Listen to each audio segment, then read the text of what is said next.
Hello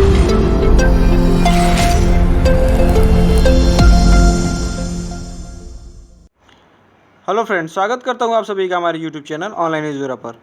उम्मीद है आप सब अच्छे होंगे। और आज की इस वीडियो में बात करेंगे पृथ्वी की गतियां पे।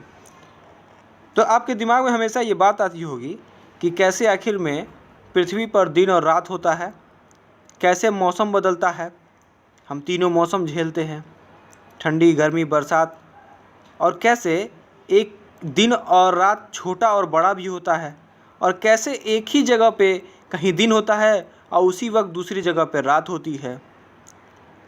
और अपसौर उपसौर के बारे में हम जानेंगे। तो चलिए हम देखते हैं। देखिए, पृथ्वी की गतियां जो होती है वो दो प्रकार की होती हैं, घूर्णन गति और परिक्रमण गति। घूर्णन गति जो होता है उसका मतलब होता है कि पृथ्वी का अपने अक्ष पर घूमते रहना, एक ही जगह घूमना। यानी पृथ्वी का एक अक्ष है जिसे कहते हैं, जो नॉर्थ पोल से साउथ पोल होकर गुजरता है, और ये अपने ही अक्ष पे रोटेट करता है एंटी क्लॉकवाइज। और दूसरी गति होती है परिक्रमण गति। परिक्रमण गति होता है, ये भी एंटी क्लॉकवाइज ही सूरज का चक्कर लगाता है।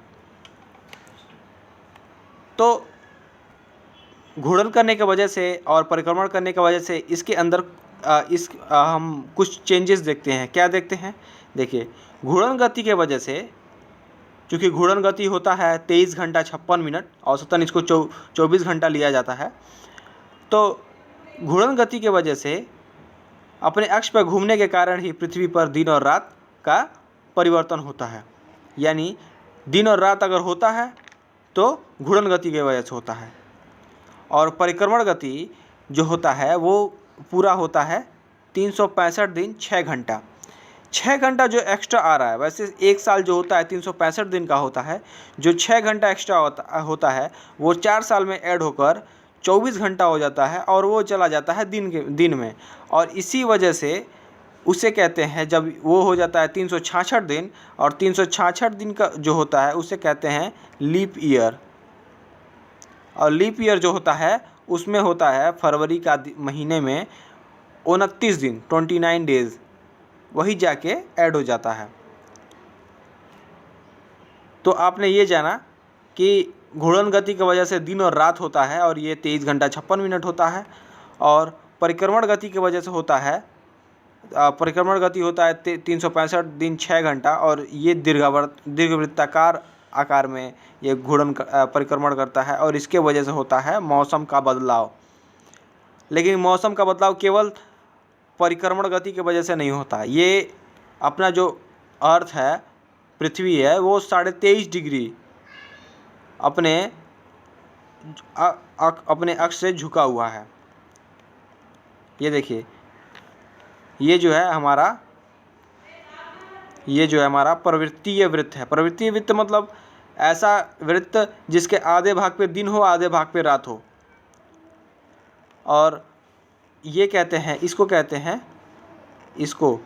कहते हैं नॉर्थ पोल साउथ पोल। ये नॉर्थ पोल है, ये साउथ पोल है, और इसको जो दो भागों में बांटता है उसको कहते हैं अक्ष।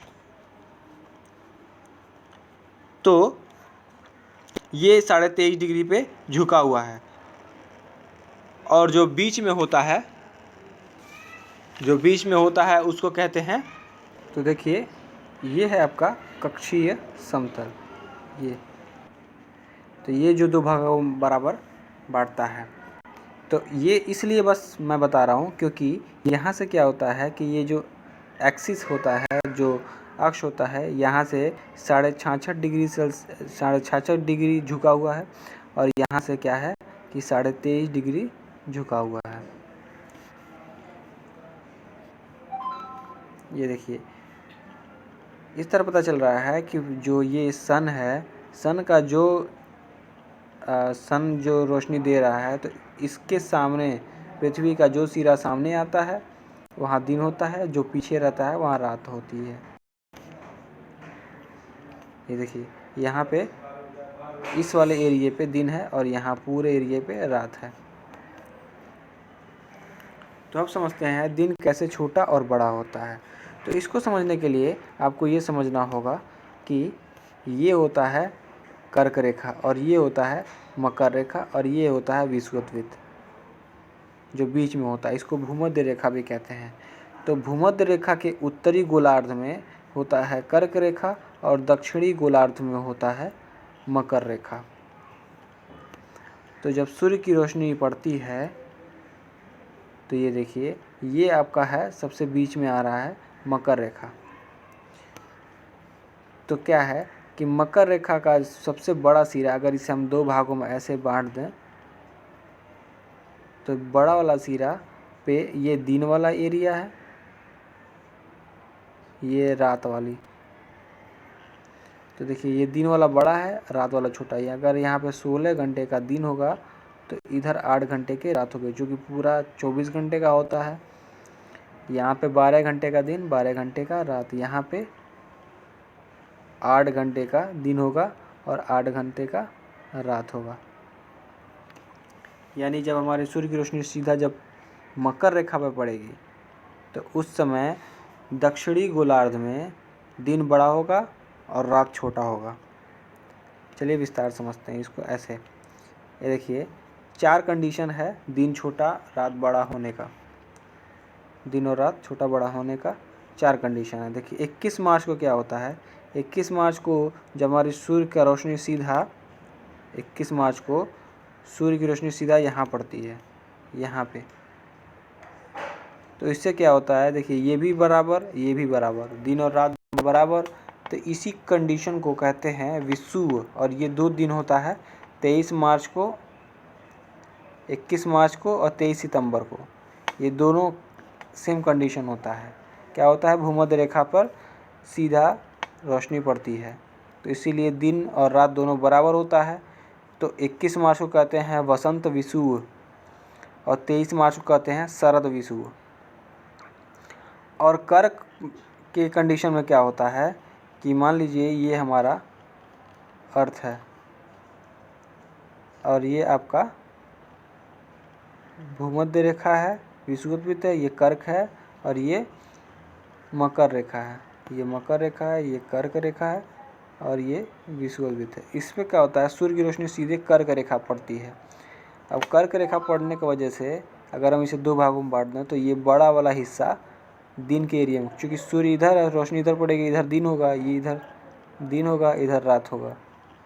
तो ये वाला हिस्सा बड़ा है। तो मान लीजिए अगर यहाँ पे 16 घंटे का दिन होगा तो 8 घंटे का इधर रात होगा। 16-8 ये सही नहीं है, बस एज ए टेक्निकली है समझने के लिए। तो ये समझिए कि कर्क रेखा पर जब रोशनी पड़ती है तो उत्तरी गोलार्ध में बड़ा दिन होता है, और मकर रेखा पर जब, ये मान लीजिए ये आपका मकर रेखा है, ये कर्क रेखा, जब मकर रेखा पे जब सूर्य की रोशनी पड़ेगी तो दक्षिणी गोलार्ध में बड़ा दिन होगा। ये दिन इधर होगा, रात इधर होगा। तो दिन याद करने के लिए ऐसे है कि मार्च 2 महीने छोड़ के जून, मार्च, अप्रैल, मई, जून, जुलाई, अगस्त, सितंबर, अक्टूबर, नवंबर, दिसंबर। 21, 21, 23, 22। तो इसको कहते हैं विषुव, वसंत विषुव, इसको कहते हैं शरद विषुव। 21 और 23 सितंबर को दिन और रात बराबर होते हैं। और भूमध्य उत्तरी गोलार्ध में दिन बड़ा होता है कितनी तारीख को, 21 जून को। इसको कहते हैं कर्क संक्रांति। कर्क संक्रांति कहते हैं, ये मिसप्रिंट हुआ है, कर्क संक्रांति कहते हैं। और जब मकर रेखा पर सीधा पड़ेगा तो दक्षिणी गोलार्ध में बड़ा दिन होगा, तो इसको मकर संक्रांति कहते हैं। तो कर्क वाला जब बड़ा दिन तो कर्क संक्रांति, और मकर पर जब बड़ा दिन तो मकर संक्रांति। तो उम्मीद है आपको ये समझ में आया होगा। तो चलिए अब देखते हैं अपसौर उपसौर किसे कहते हैं। देखिए, जब पृथ्वी जो है वो दीर्घवृत्ताकार गति करता है एंटी क्लॉकवाइज, तो कभी सूर्य के बहुत नज़दीक से होकर गुजरता है, कभी दूर होकर गुजरता है। तो जब नज़दीक से होकर गुजरेगा तो उसको उपसौर कहते हैं। उप मतलब होता है छोटा, और सबसे ये पास में, जब बहुत पास में हो जाता है तो छोटा डिस्टेंस हो जाता है।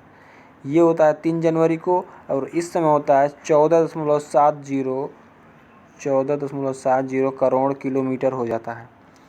और जब ये घूमता हुआ बहुत दूर चला जाता है तो ये दूरी डिस्टेंस बहुत ज़्यादा बढ़ जाता है। अप मतलब ज़्यादा बड़ा, अप मतलब ऊपर यानी बड़ा, याद करने के लिए है तो उसे अपसर कहते हैं। ये 4 जुलाई को है। जनवरी भी छोटा है, जुलाई बड़ा है, और 3 भी छोटा है, 4 बड़ा है। तो इस तरह आप याद कर सकते हैं। और इस है 15.21 करोड़ किलोमीटर। तो उम्मीद है आपको ये वीडियो काफ़ी पसंद आया होगा, आपको काफ़ी नॉलेज मिला होगा। तो प्लीज़ हमारे वीडियो को लाइक करें, हमारे चैनल को सब्सक्राइब करें और शेयर करें ताकि ये वीडियो ज़रूरतमंदों के पास पहुंच सके। बहुत बहुत धन्यवाद।